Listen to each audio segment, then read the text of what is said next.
Жил хүрэхгүй хугацаанд 2 том дулааны станц дээр осол гэмтэл гарлаа. Эрчим хүчний том төслүүдийг гацаагчдын тухай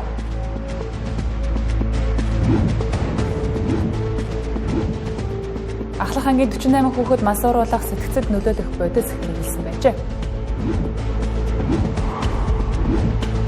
Хөндийн өргөлтийн улсын аварга шалгаруулах тэмцээнд төрүүлсэн тамирчид олимпийн эрх олгох тэмцээнд өрсөлдөнө. Оройн төрийн үзэгчтэй Тэнгэр телевизийн 7 мэдээллийн хөтөлбөр эхэлж байна. Анхаарлаа хандуулна.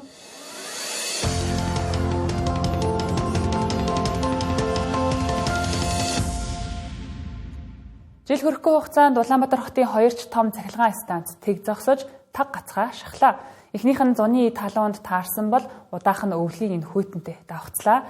Үндсэндээ дулааны цахилгаан станц 3 дээр гарсан галын ослоос учирсан хохирол үлдсэн өмөр өнөөдрийг хүрэн бүрэн арилаагүй байхад дулааны цахилгаан станц 4 дээр ч мөн гэмтэл гарлаа. Хэдий өчигдөр гарсан гэмтлийг өнөөдөр засварлаж хэвийн горимд нь оруулсан ч цахилгааны хязгаарлалт үргэлжилж магадгүй байна. Учир нь дайран дээр давсгэгчээр хувийн гих тодтголтой бөөрөлжүүдийн цахилгаан станцад ч мөн асуудал үүсчээ. Бөөрөлжүүдийн цахилгаан станц дээр тэжээгч талдаа нөгөө түүхийн нүүрс маань 42% чигшэлтэй байгаа. Яг конвейераар дамжуулаад цахилгаан станц руу орох хэсгээр бол нүүрс одоо хөлдөж игсэн. Өнөөс шалтгаалаад 300 мегаваттын хүчин чадалтай ажиллаж байсан бөөрөлжүүдийн цахилгаан станц 120 мегаваттын хүчин чадалтай ажилласан ийм хоёр гүндрэл гарсан. Шулуухан хэл зог таслахгүй байхыг хичээн.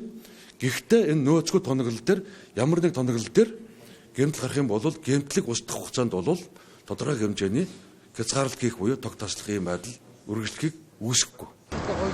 Төв аймгийн Баян суманд баригдаж байгаа 660 мегаваттын дулааны цахилгаан станц ашиглалтад орчих бол 2027 оноос эхэлж чадлын дутагдалд орохгүй гэдгийг хэлж байлаа.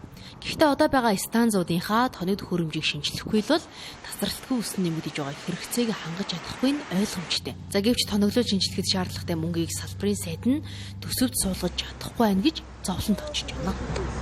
Дулааны цахилгаан станц 4 дээр 9-р зуух буюу 500 тонн улсыг халаах, боловсруулах хүчин чадалтай ийм төслийг боловсруулад бараг 10 жил болж байгаа.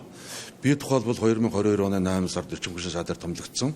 Түүнээс хойш энэ улсын төсөвд суулгах санаатай гүйцэлдэт байгаа юм. Ойролцоогоор Монгол төгрөгөөр бол 360 орчим тэрбум төгрөг шаардлагатай. Харамсалтай нь энэ зуухыг шийдэж чадаагүй байгаа юм. Тийм учраас бид нэр Улаанбаатар хотын дулааны асуудлыг бүрэн шийдэхэд бол энэ ТЭЦ 5-ыг ашиглалтанд оруулж байж дулааны асуудлыг шийднэ. Өнгөрсөн зуны 6 дугаар сард 3 дугаар дулааны цахилгаан станцад гал гарч зовгийн станцын үйлдвэрлэх дулаанаас 50 мегаватт дутсан. Энэ дутсан дулааныг 4 дугаар дулааны цахилгаан станц болон Амгалан дулааны станцаас авч ирсэн. За гэтэл ингэж ачаалал хуваалцахын тулд хамаг зуухаа улаастал ажиллуулсны гороор 4 дугаар дулааны цахилгаан станцад ч мөн гэмтэл гарлаа. Үндсэндээ урд хормоогоороо хойд хормоогоо нөхөж өдөр хоногийг аргацааж байгаагийн гороор энэ салбар өвтлөхгүй байгаа юм а. Өвлийн хүйтэн илгээрээ хөвцөн эрчим хүчний салбарын шанцыг нь сорих биш, шархыг нь сэдрээж амь тэмцүүлж байна. Ийм байдалд хүрэхэд ойрхон байгааг аль эртнээс салбарынхан сануулсаар ирсэн, харин засгийн газар цахилгааны үн нэмэхээс өөр зүйл хийсэнгүй. Гэтэл энэ нэмэгдэл нь эрчим хүчний салбарт наалдаж чадаж байгаа юу гэж бие биенээсээ асуухад хүрлээ. 2024 оны 11 сарын 15 цахилгааны үн нэмэгдээд нэмэгдснээс хойш одоо нэмэгдсэн мөнгөн зүрхэд нийтдээ 560 орчим тэрбум төгрөг илүү цугулж байгаа юм байлаа шүү дээ нэмснээс хойш. Гэтэл тэрнгээр өнөөдрийн хурлаас яг шинжилгээ хийгдэж чадаагүй байгаа. Тиймээс нэг бодтер цахилгаан станцын шинжилтний 75-аас 90 сая доллар гэж бол инженер нь ярьж байлаа шүү дээ. Энд чинь 300 орчим тэрбум төгрөг тийм үү. Тэгэхэл Монгол улс бол юу л мөнгө байна те 54 тэрбумаар бидний боржуурс болж байна. Тэгэхээр ийм байдлаар бид нар эренбийг маш буруу хийгээд байна. Үн нэмээд эрчим хүчний салбарт өрөвтэй өөрчлөлт гарахгүй байгааг хууль тогтоогчид нь хүртэл хэлж байна.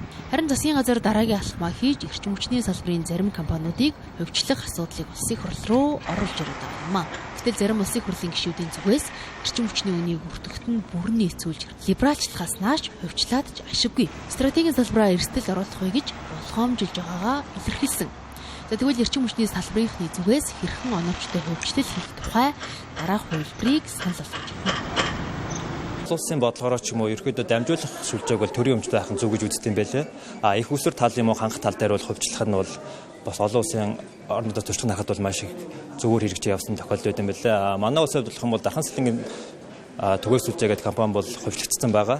Тэр компанийг Улаанбаатар захиргааны түгээгч ч юм уу Багнуур зүүн бүсийн захиргааны түгээгсүүлжээ, Баруун бүсийн захиргааны түгээгсүүлэлтэд харьцуулах юм бол тоног төхөөрөмжөнд бүгд шинжлэгдсэн, инженерүүд нь аягүй чадвартай маш их ялгаанууд байгаа. Эдийн засгийн хувьд бол өөрийгөө дагаад аваа явах бүрэн боломжтой. Ямар нэгэн улсаас тийм татаас авахааргүйгээр л ажилтдаг. Бүтээгдэхүүн үйлчлэгээ болгон дээр хувийн хвшлийг оруулж ирээд төр өөрөө энэ бүх ажлыг хийдэг болох нь илүү чухал байгаа юм. Хувьчлал гэдэг чинь болвол ер нь бол зүгээр нэг хувийн хвшилт өгөх гээд байгаа юм биш. Эсрэг талаасаа хувийн хвшлүүдийг оролцуулах гэдэг нэг байр суурийг бид нар хараад барьж явал илүү зүгээр байна л гэдэг бодолтой юм да. Жимшний яам нь ямар бодлоготой ах юм, зохицуулах хороо нь ямар ах юм, диспетчер үндэсний түүн ямар ах юм, түгээх нь ямар ах ингээд энэ одоо салбар эднэр маань одоо нэг нь одоо бодлого тодорхойлж байгаа нөгөө нь одоо зохицуулах хороо энэ дээр хяналтаа тавьдаг ч юм уу иймэрхүү одоо харилцаа хамааралтай одоо ажиллах байхгүй. Тэгтэл одоо энэ байгууллагууд энэ институтуудын одоо хоорондын одоо ажиллах холбоо хамаарал болон бие биенээ одоо хянах энэ одоо бүтэц гэх юм уу энэ жоохон алдагдаад байна л гэж хараад байгаа. Тэгэхээр засаглалаа одоо шинжлэх асуудал бас бид нар тулгамдаад байгаа мó гэж харж байгаа. Энэхүү эрчим хүчний салбар их усүрийн дутагдлаас гадна удирдлага, тогтолцоо, бүтцийн хувьд ч эмх замбрааг байгааг салбарынхан хэлж байлаа. 21-р зуунд монголчууд лааш үдэнцтэйг ноцолдож суун ийм ирээдүг авчирсан их оронч нэртэй тэмцэгчдээс бид хариу нэхэх ёстой. Харин хинээс вэ гэдгийг бид энэ удаа хөндлөө. 1983 оноос хойш буюу сүүлийн 40 гаруй жилийн хугацаанд эрчим хүчний салбарт эрс шинжилгээ хийж чадаагүй. За учир нь улсын хөгжлийг гацаагчид хүндэслэж зогссон учраас нэгч том хүчин чадалтай цахилгаан дулааны станцыг барьж байгуулж хүчрээгүй. За өнгөрсөн 30 жилийн хугацаанд дулааны 5 дугаар цахилгаан станц, Игийн голын усан цахилгаан станц, Багнуур 5-7 гээд лавдгал Монгол улсыг аль хэдийн эрчим хүчний хувьд бие даах хэмжээнд хүргэчихмээр төслүүдийг эхлүүлж байсан. За гисэн хатал хятадууд орж ирлээ гэж хашгирч, малчдын өвлжөөг эвднэ гэж эсэргүүцэж, байгаль орчныг сүйтгэнээгээд бүгд л эх орончдын дүр хэсгэсэн. За гэхдээ тэд үнэхээр их орноо боцсноо гэдг нь хэрэгэлзээтэй. Дулааны 5 дугаар цахилгаан станцыг 2008 оноос төр засгийн түвшинд үзэж, Азийн хөгжлийн банкнаас санхүүжилт авч холоо улсын компани шалгаруулан за техник эдийн засгийн үндэслэлийг хүртэл хийлгэсэн байдаг. Өөрөөр хэлбэл 5 дугаар цахилгаан станцыг барихад олон улсын тендер зарлаж, за дэлхийн том эрчим хүчний компаниуд шалгарсан байдаг. За тодорхойлбол Франц, Япон, Солонгосын 3 компани хамтраад консорциум болж барих гэтэл за барих газар байхгүй гэд хөөгд гаргачихсан. За нэр сохвол эрчим хүчний сайдаар ажиллаж байсан сонон пил даваа сүрэн нарыг буруутгаж олно гэлээ. За үүний дараа 5-7 цахилгаан станцыг барих гэд инх сайхан тэргүүтээ улс төрчид за мөн л техник эдийн засгийн үндэслэлийг гаргаад явсан. За гэтэл бас л бариулахгүй гэд зогссон хүн нь эрчим хүчний сайдаар ажиллаж ирсэн гэлээ. За харин Игийн голын усан цахилгаан станцыг хүртэл байгаль орчинд сөрөг нөлөө үзүүлнэ гэд гацсан байдаг. Эрчим хүчний сайд сонон бил тэр нүүрсээ одоо нэг бариулахгүй ингээд газар мадрын нэнтэн давж зааж өгөл ингэж авсараад эцсийн сүлдээ зүгээр дулааны станц амгаланд байсан байхгүй баг чадлаа. 5 дугаар цахилгаан станцыг тэнд барих ёстой юм. Тэгээд тэрний дараа даваа сүрэнгийн сайд байсан мэт. Даваа сүрэнгийн сайд чи бүр зогсоогоо хийсэн шүү дээ. 5 дугаар цахилгаан станцыг чи барина гэж ярьжсэн. Францын, Японы, Өмнөд Солонгосын консорциум орчихсон. Бид нар бариад өгөө. Нэг одоо киловатт цагийн үнэ 7.2 центээр барьж өгье гэжсэн байхгүй. 7.2 центээр барьж өгөөд ингээ 25 жил яг энэ үнэ бүрдээд байна. 5-7 цахилгаан станц чи одоо энэ даваа сүрэн сайд бас унагсан ш. 5-7 цахилгаан станц чи бариулъя гэд энэ сайхан гадаадынхантай гэрээ хэлцээр илүү яалаа төсөл мөсөл боловсрууллуу тийм. Тэгсэн чи өөдөхгүй бид нар өөдснөө барина. Улсын төсвөр барина. Өөснөө монголчууд барина гэж ингэж хотлоо ярьж байгаа л тэгээд 5-7 цахилгаан станц бариулаагүй шүү дээ. Багнуурын цахилгаан станцыг хятадууд орж ирнэ гэд зогсоосон. За энэ хулгыг хүний эрхийн тэмцэгч их мөнх баяр сэтгүүлж отхон нарт толгойлон явуулж гисэн. За үр дүнд нь мөнх баяр гадны тагнуулын байгууллагатай хамтарч ажилласан хэрэгээр ялаавч за нөгөө талд бод компани бөөрөлжүүдийн цахилгаан станц ашиглалтад орсон. За харин бид Багнуурын цахилгаан станцгүй хоос хоцорсон. Харин Эрдэнэбүрэнгийн усан цахилгаан станцыг хүртэл Овс аймгийн өмнө говь суманд барихаар болсон ч газар нутаг нь усан доор орчих юм шиг орон нутгийн иргэд ярьсаар за бас засал хэсэгтээ гацаанд оруулсан. За харин сүржийн эсэргүүцсэн станцын бүтээн байгуулалтын ажил одоогоор эд өрнөж байна. За гэтэл үеийн үед энэ төслүүдийг урагшлуулах гэж хэзүү байгаль орчны үнэлгээ зэрэг судалгаа шинжилгээний ажилд тоолж барамгүй хөрөнгө мөнгийг зарлагдсан. За харин эх орон нэртэй тэмцэгчид энэ хөрөнгөнөөс хишиг хүрсэн.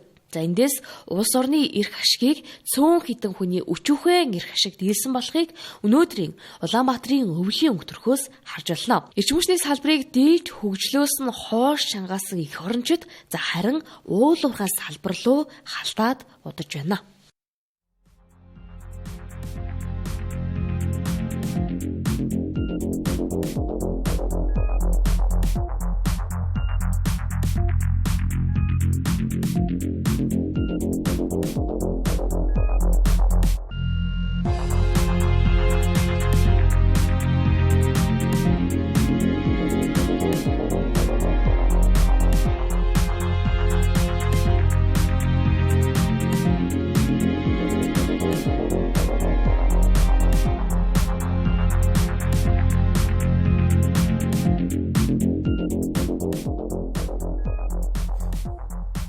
Тэнгэр телевизийн 7 орон мэдээллийн хөтөлбөр үргэлжилж байна.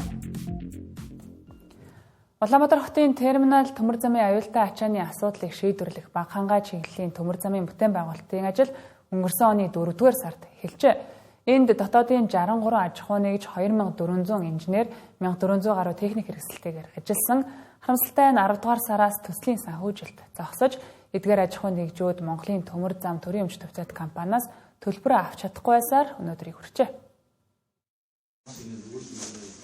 Энэ бүтээн байгуулалтын ажил дотоодын аж ахуй нэгжүүдийг дэмжих бодлогын хүрээнд гүүр хоолой, газар шороо зэрэг бүх ажилд дотоодын 63 аж ахуй нэгж оролцохоор болж 5 дугаар сараас газар шорооны ажил эхэлсэн байна.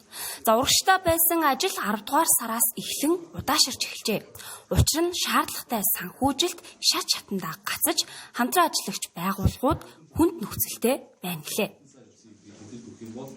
Түлшний нийлүүлэгч нар бас зээлээр авч одоо түлш ямар үнэтэй болчихлоо тэр ингээд. Иймэрхүү байдалтай тэгэл ирэх биш нэг төрийн өмчт компанитай гэрээ хийсэн гэдгээр л ингээд байж бид нар өөрснөө одоо худалдаж олж хүсэлж штэ туслан хүсэлж нартай. Өдөр болгон луцаа аваад нэг юм давтдаг. Монголын төмөр зам байхгүй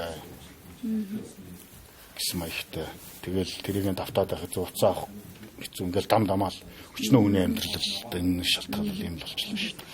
Би 26,300. Яг компани ч өөрийнхөө юунасаа нэг юу гэсэн шүү дээ. Одоо сая нэ тийм сая тэгээд 2 сая ч юм уу 800 ч юм уу тий. Тэгж юусаар гал ажилтаа тэсэлж цаад ажил дээр чинь мөнгө цаасаж амар орж байгаа зарлага бол. Одоо тэр газар шаргаанаа тэр техник мэмэн юу гэдэг тий. Тэн дээр бүх мөнгөө төвлөрүүлээд ажилтаа зүгээр жоохон амсуулаад олноо өгнө гэж авсаргаал 10 сарын 5 болсон шүү дээ.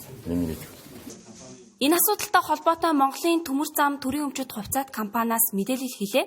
За тус байгууллагын төлөөлөл хэлэхдээ бид байгаа боломжоор санхүүжилт босгохоор ажиллаж байна. За гэсэн ч зарим нөхцөл байдлын улмаас санхүүжилтийг тухай бүрд нь олгож чадахгүй байна. Одоогийн байдлаар нийт санхүүжилтийн 50-аас дээш хувийг олгосон гэлээ.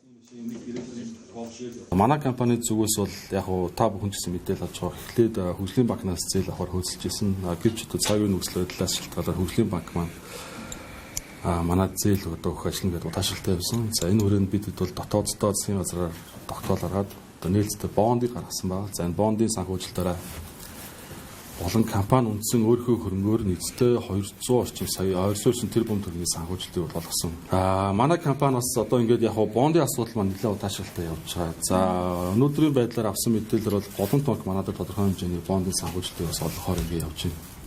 Яг үннийг хэлэхэд бол бас энэ үрдэлт ирсэн бас энэ одоо оператор техник хэрэгсэл түрээссэн ажилтаасаа бас уучлалт хүсмээр байна. Үнэхээр бид бол чадлаараа ингээд санхүүжилтийг босож явж байгаа боловч бас зарим нэгэн нөхцөл байдлын хүмүүс тухай бүртний санхүүжилт болж чадахгүй байна.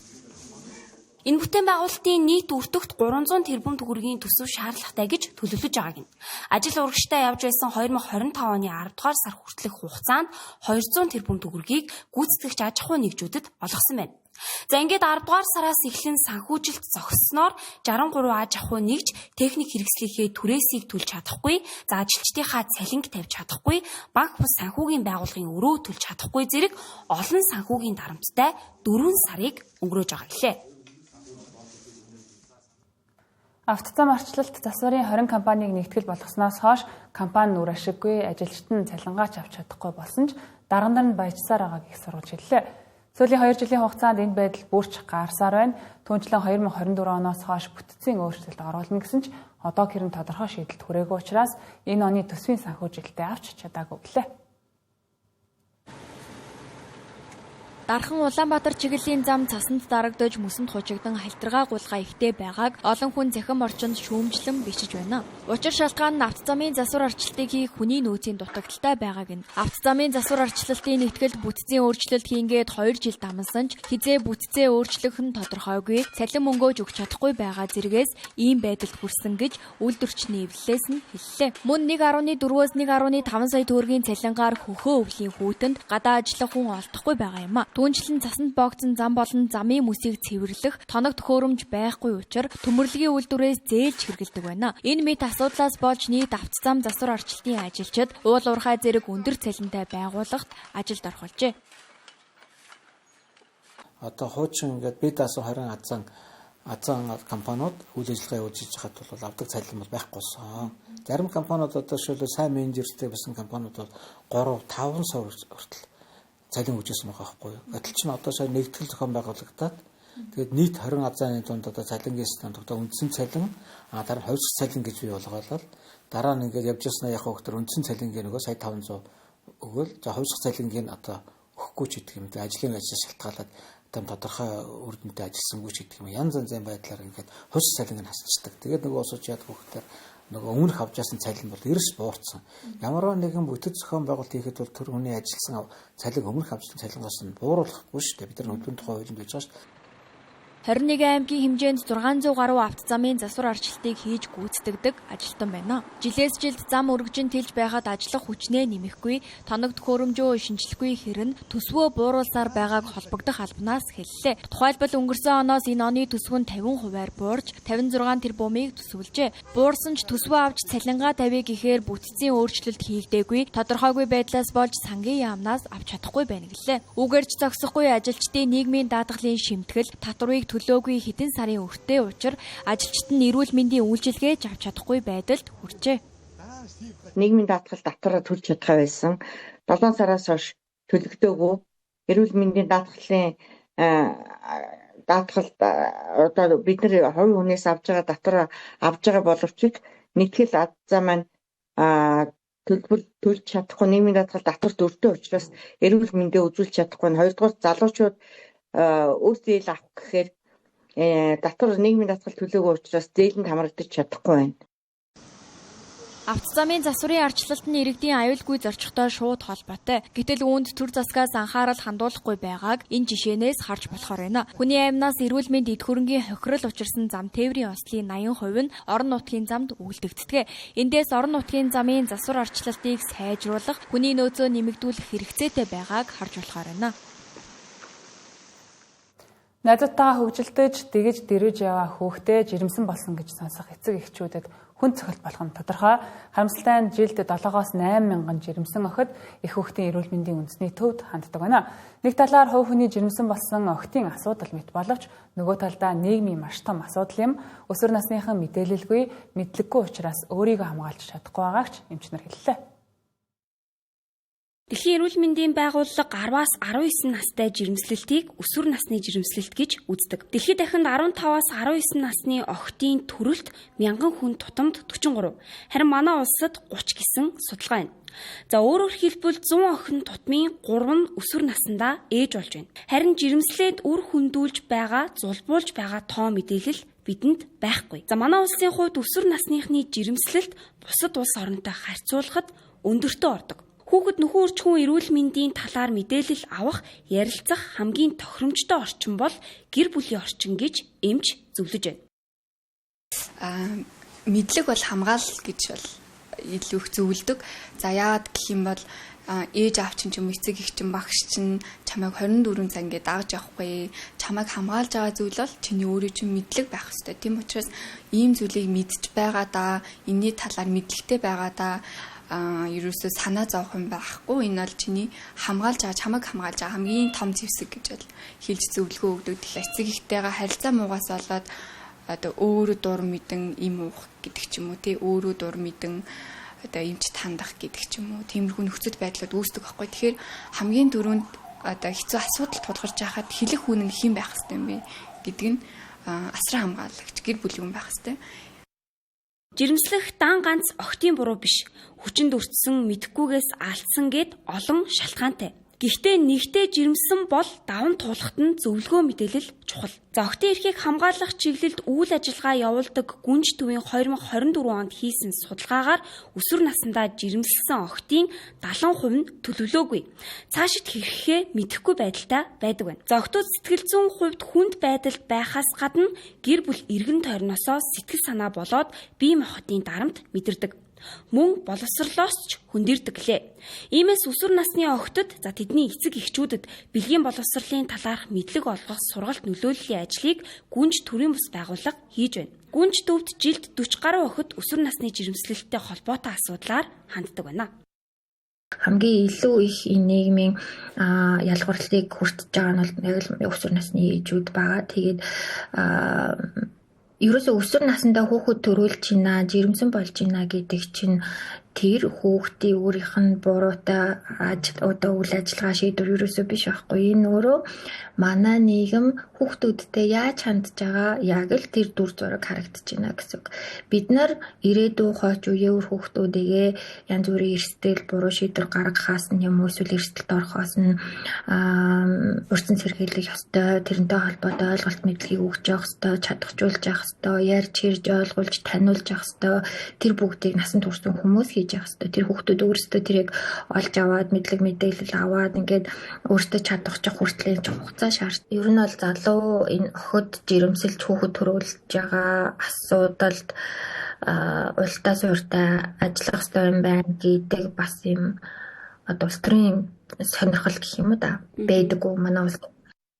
Энэ насанд жирэмслэлт өндөр байгааг тодорхой нэг шалтгааны улмаас гэж үзэх боломжгүйг эмч хэлж байна. За өөрөөр хэлбэл олон янзын шалтгаан нөхцөл байдлаас үүсдэг. Бэлгийн харилцаанд орсноор ямар үр дагаварт хүрэх, жирэмслэлтээс яаж хамгаалах гээд энгийн мэдлэгийг гэр бүл сургуулийн орчинд шат шатандаа чадах чинээгээр ойлгуулах нь чухал байна. За өсвөр насныхан нөхөн үржихүүн эрүүл мэндийн талаар мэдлэг мэдээлэлтэй байх тал дээр боловсролын системд тусгаж эрүүл мэндийн хичээлийн цаг, хүртээмж, арга зүйг өөрчлөх шаардлагатай байна.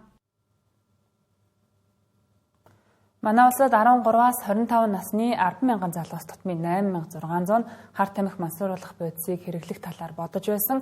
Эсвэл хэн нэгнээс хэрэглэх санал авч байсан гэх судалгааны үр дүнг хар тамхитай тэмцэх албанаас гаргажээ. Энэ бол эрсдэл хэр хэмжээнд байгааг харуулах бодит том мэдээлэл, залуу үеийнхний дунд урьдчилан сэргийлэх нөлөөллийн ажлыг сайжруулах, тэр дундаа ерөнхий боловсролын тогтолцоонд урьдчилан сэргийлэх үүднээс энэ төрлийн мэдлэг ойлголтыг тусгах шаардлагатай байгааг холбогдох их сурвалжууд хэллээ.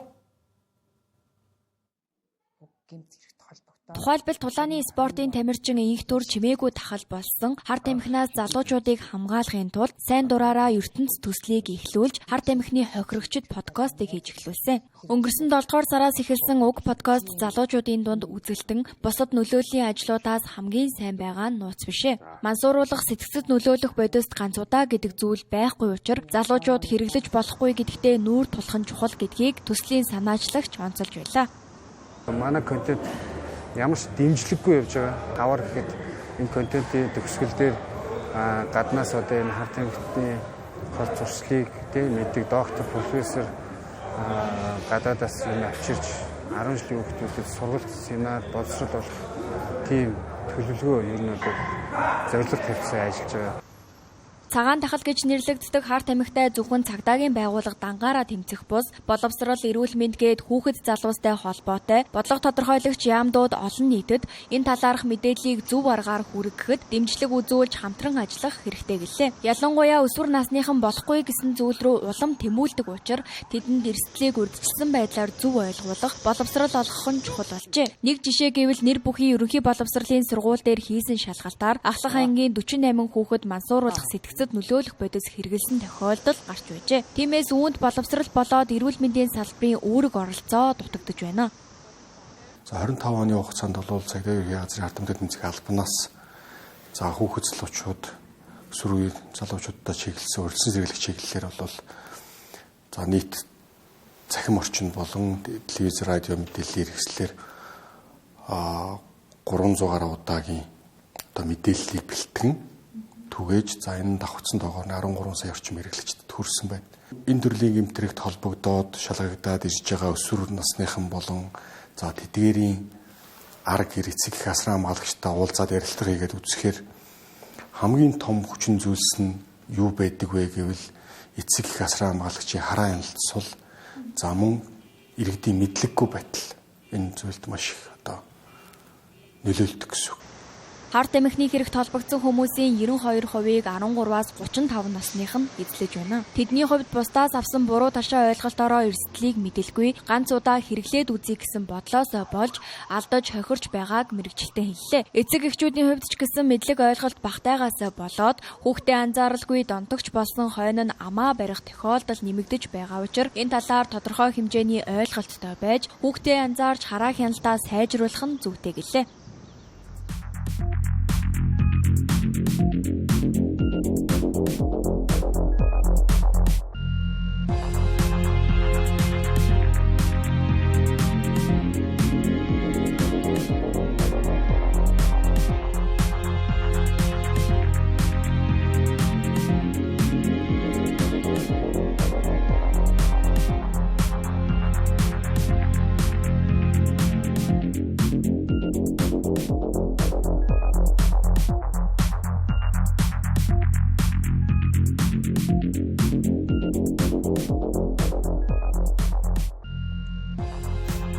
Ингээд үлээцтэй хамтаад баярлалаа. Үзэгчдээ 7 мэдээллийн хөтөлбөр хүргэлжилж байна.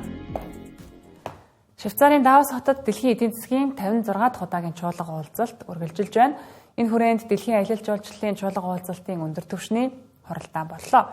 Эх 10 жилийн дэлхийн аялал жуулчлалын чиг хандлагыг дахин тодорхойлох зорилготой тус хуралдаанд Монгол улсын ерөнхий сайд Зандан Шатар оролцож үг хэллээ. Мөн өнөөгийн нийгэм шинэ ирээдүг цогцлоох залууст ямар ур чадвар хэрэгтэй вэ сэдвт хэлэлцүүлэгт мөн оролцжээ. Аялал жуулчлалын салбарыг хөгжүүлэх нь дасан зохицох чадвартай эдийн засгийг төрөлжүүлэхэд чухал ач холбогдолтой гэдгийг ерөнхий сайд Зандан Шатар онцоллоо. Уул уурхаагаас хэд хамааралтай Монгол улсын хувьд аялал жуулчлалын салбар нь валютын орлого нэмэгдүүлэх нэг сувг болж эдийн засгийн тогтвортой өсөлтийг бий болгоход томоохон түлхэц үзүүлнэ. Тиймээс аялал жуулчлалын салбарыг хөгжүүлэхэд онцгой анхаарч тогтвортой аялал жуулчлалыг хөгжүүлэх дэлхийн санаачлагыг идэвхтэй дэмжихээ илэрхийллээ. Монголд ирэх жуулчдын тоо жил бүр 10-аас 15% өсөж байгаа бөгөөд сар дахлын өмнөх түвшнээс давлаа. Монголд байгалийн олон янзын тогтцыг нэг дороос харж болно. Швейцартай төстэй сүрлэг уулс манайд бий. Сахар шиг илсэн цүлж бий. Монгол улс аялал жуулчлалаа дэмжихийн тулд визийн хөнгөлөлт, агарын тээврийн либералчлал, хил дамсан хамтын ажиллагаа, мөн Go Mongolia үндэсний брендинг болон Монголд зочлох жил зэрэг бодлогын үйл ажиллагаануудыг хэрэгжүүлж байна. Бид та бүхнийг 2026 оны 7 дугаар сарын 11-нд болох Их Монгол улс байгуулагдсны 820 жилийн үндэсний их баяр наадамд хүрэлцэн ирэхийг урьж байна. Мөн 6 дугаар сарын 29-30-нд болох Монголын эдийн засгийн форумд оролцохыг мөн урьж байна. Дэлхийн эдийн засгийн чуулга уулзалтын үеэр ерөнхий сайд Зандан Шатар өнөөгийн нийгэм шинэ ирээдүйг цогцлоох залууст ямар ур чадвар хэрэгтэй вэ сэдвт хэлэлцүүлэгт мөн оролцлоо. Тэрээр хэлсэн үгэндээ хиймэл оюуны мэдлэгийг давуу байдал бус харин үндсэн чадвар болгох зорилгын хүрээнд сургалтын үйл явцад үр дүнтэй хариуцлагатай ашиглах нь чухал байгааг онцлон дурдлаа. Хиймэл оюуныг боловсролын системд нэвтрүүлж, түүний боломжуудыг бүтээлчээр ашиглах нь Монгол Улсын засгийн газраас боловсролын салбарт хэрэгжүүлэх реформын нэг хэсэг байх болно. Тухайлбал багш төвтэй арга барилаас, сурагч төвтэй өөрөө суралцах хандлагад чиглэсэн реформ хэрэгжүүлнэ. Үүнд технологийн дэвшил, хиймэл оюуны боломжуудыг цаг алдалгүй ашиглахаар зорьж байна. Хиймэл оюуныг боловсролын системд үр дүнтэй нэвтрүүлэхийн тулд Монгол улс Google компанитай хамтран ажиллаж байна. Мөн Монгол улс ерөнхий боловсролын мэдлээ цахим сургууль байгуулсан.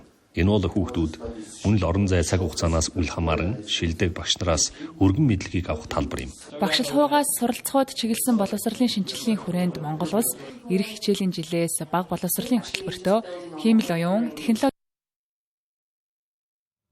Нэгдсэн үндэсний байгууллагын цөлжилттэй тэмцэх конвенцийн талуудын 17 дугаар баг хурлыг Монгол улсад ирэх 8 дугаар сарын 17-оос 28-нд зохион байгуулна. Дэлхийн 102 гаруй орны 10,000 орчим төлөөлөгч оролцох тус хурлын үеэр цөлжилт, газрын дороотол, ган гачиг, бэлчээр зэрэг хүн төрөлхтний өмнө тулгамдж байгаа байгаль орчны асуудал, сорилт, тэдгээрийг шийдэх арга замыг хэлцэх юм а. Монгол улс 2026 оны баг хуралд газар, ус, мод томьёоллын хүрээнд тодорхой санаачилгуудыг танилцуулахаар боловсруулж, 1-1.5 тэрбум Америк долларын хөрөнгө оруулалт татах зорилтыг дэвшүүлэн ажиллаж байна. 10,000 орчим зочид төлөөлөгчид оролцох энэ хурлын зохион байгуулагчид 100 орчим улсын засгийн газрын төлөөлөл ирнэ гэж тооцсон байна. Манай хувьд л нөгөө талуудын баг хурлын талтай уулзаад ярьсан хамгийн доод нь 70 улсын засгийн газар л явцсан гэж. Тэрийг илүү бид нар гэхээс илүүтэй бас тэр UNCCD буюу манай нэгдсэн үндэсний талч бид хамтрагч тал шүү дээ. Тэд нар маань гол үүрэг гүйцэтгэдэг байхгүй юу. Тэгээ хамгийн доод нь тал за ер нь бол миний багцаагаар 100 гаруй улс бол засгийн газар их юм байна гэж харж байгаа. Сая Бразилд бол 194 орн очсон. Засгийн газар ямар нэгэн хэмжээр сайд нэмүү, төрийн нарийн хэмжээнд дараа ч юм уу. Тэгэхээр ер нь бол эн чинь байгаль орчны сайд ирэхэд ер нь юу гэж болох вэ? Хамгийн доод нь 70 улсын засгийн газар ирнэ л гэсэн. За одоогоор бэлтгэл ажлууд үргэлжилж байна. За хэд хэдэн ажлын хэсгүүд байгуулагдсан байна. За энэ үйл ажиллагаанд хувийн хвшлийг ингэж татан оролцуулна гэсэн юм а. Хотоодын аж ахуйн нэгжүүд оролцох бол 100% бололцоотой. Бид нар одоо альч байдлаар тийм ээ одоо үндсэн ерөнхий гүйцэтгэгчийг одоо шалгаруулсан бай. Тэнд бол манай дотоодын аж ахуйн нэгжүүд, үндэсний үйлдвэрлэгчид бол одоо дийлэнхт нь бол байх ёстой. Энд зөндөө олон ажлууд байна. Тэгэхээр энэ ажил дээр бол манай хувийн хвшлийн бүрэн оролцоод явах бололцоо бол байгаа. За тэр ялангуяа бүр ногоон бүсдэр ч гэсэн бүр яг хувийн хвшилээ өөрсдөө бас ажиллаад бүр одоо төсвөөс санхүүжилт гаргахгүйгээр өөрсдөө санаачлах гаргаад одоо төр хувийн хвшин түншлэлээр явъя ч гэсэн санаачлагууд бол яриадад явж байгаа.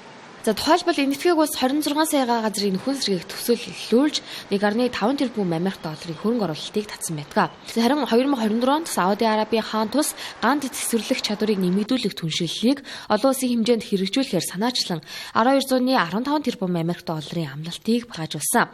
Харин Монгол улсын хувьд баг хурлыг газар ус мод томьёолын хүрээнд тодорхой санаачлагуудыг танилцуулахаар боловсруулж 1-1.1 тэрбум Америк долларын хөрөнгө оруулалтыг татах зорилтыг дэвшүүлэн ажиллаж байгаа юм.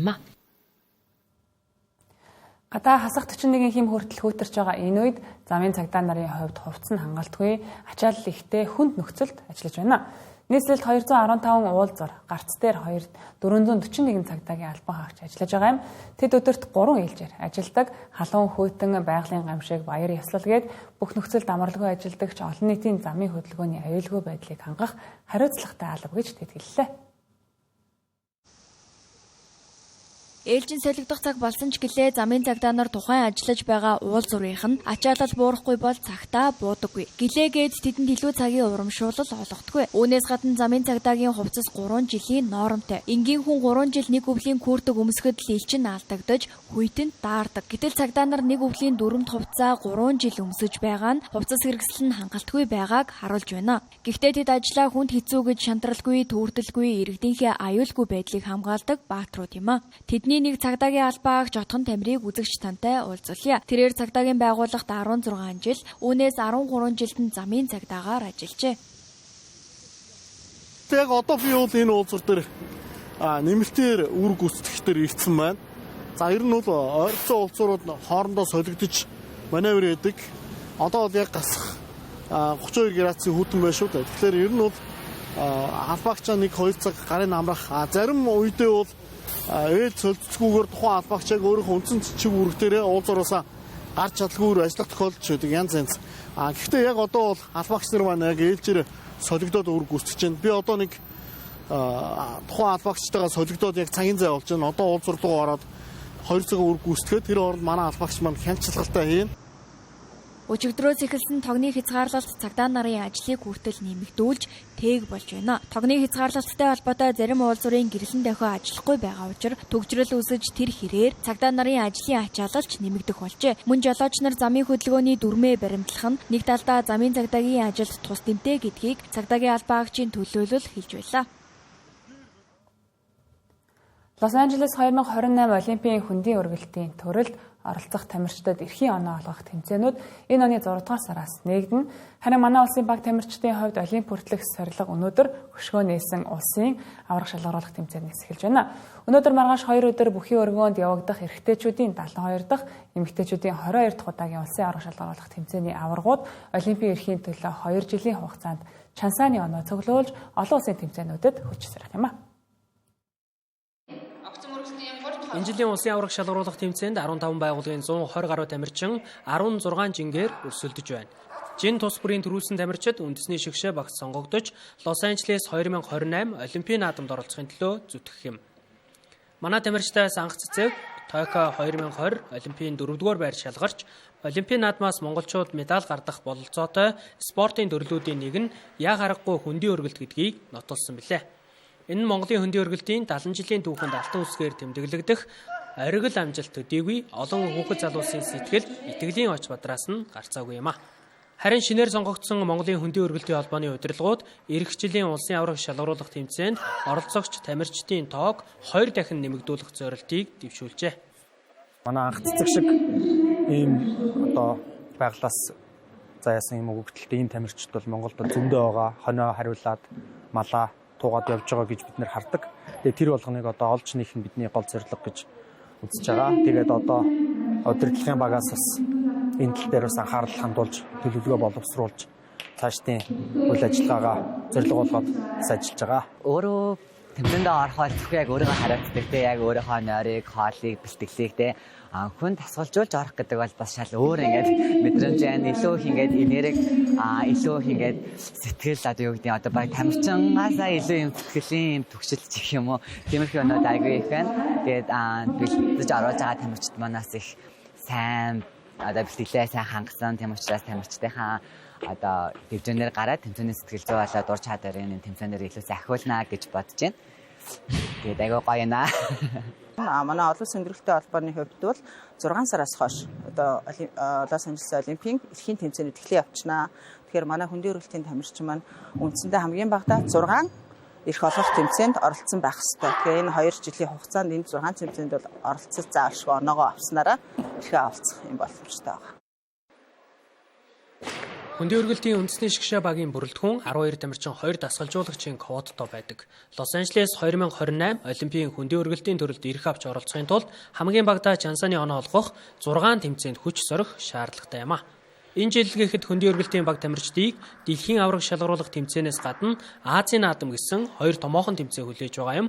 Мөн өнөө жилийн улсын аврах шалгаруулах тэмцээнд 14-өөс дээш насныхан оролцож байгаагийн дийлэнх нь шинэ мянганы төлөөлөл залуу тамирчид өрсөлдөж байгаагаараа ихээхэн онцлогтой болж байна.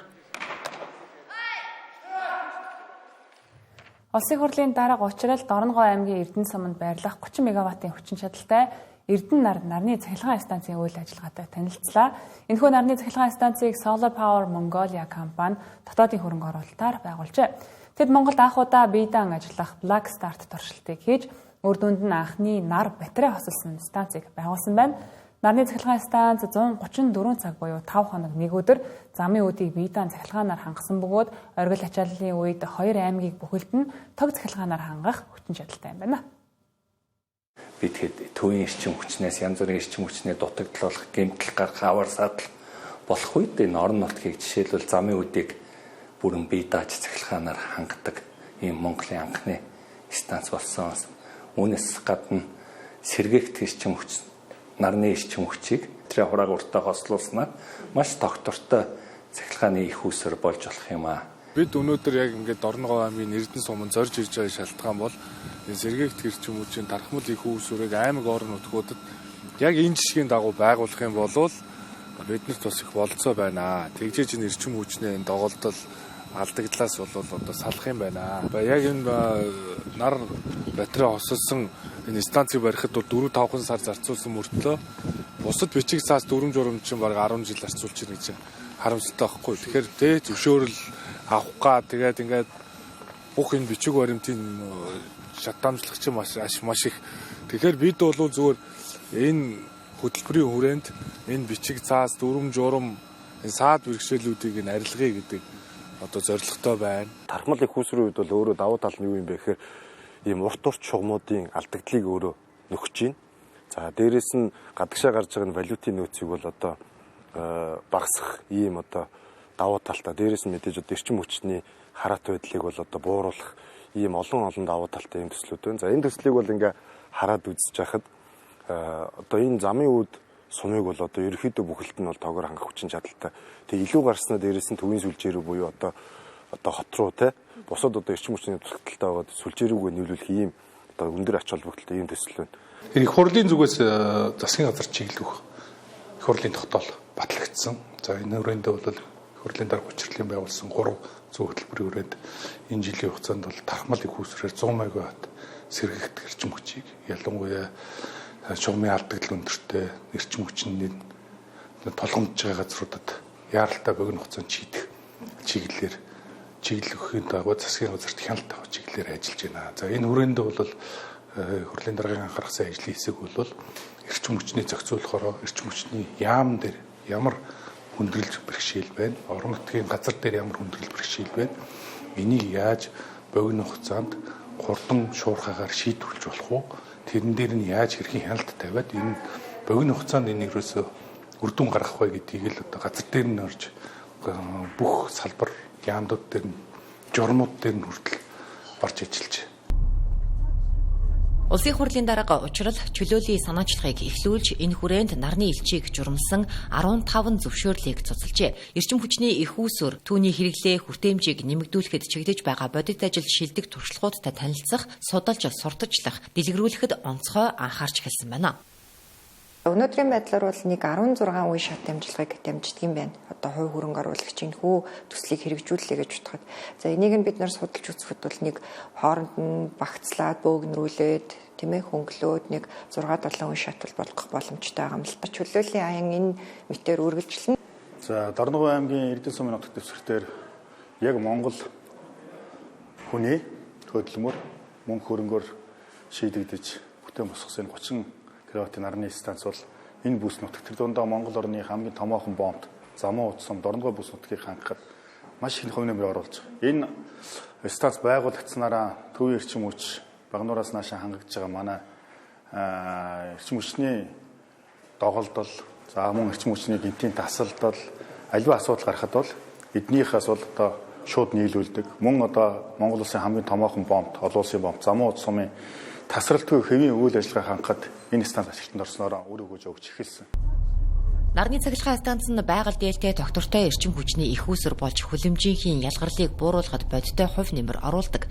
Ийм төслүүд нэмэгдэх нь Монгол улсын эрчим хүчний импортоос хараат байдлыг бууруулж орон нутгийн хөгжил, ажлын байрыг дэмжих ач холбогдолтой юм а.